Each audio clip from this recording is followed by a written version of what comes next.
Kozhikode medical കോളേജിലടക്കം തന്നെ ചികിത്സാ പിഴവ് ഒന്നിനു പുറകെ ഒന്നായിട്ട് വരികയാണ്. ഇതിന് ആരോഗ്യമന്ത്രി റിപ്പോർട്ട് മാത്രമാണ്, അതിൻ്റെ അപ്പുറത്തേക്കൊന്നും കാര്യങ്ങളൊന്നും. ഞാൻ അതുകൊണ്ടാണ് പറഞ്ഞത്, ആരോഗ്യമന്ത്രി ആയതിനു ശേഷം റിപ്പോർട്ട് ചോദിച്ചിരിക്കുന്ന അവരുടെ ഉത്തരവുകൾ തന്നെ ഒരു പുസ്തകം അടിച്ചിറക്കാനുള്ള സാധനം.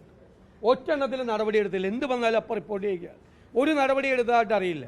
6ാം വിരൽ മുറിക്കാൻ വേണ്ടി പോയ കുട്ടിയുടെ നാവ് അറുത്തു മാറ്റിയ ഓപ്പറേഷൻ തിയേറ്ററിലുള്ള മെഡിക്കൽ കോളേജാണ്.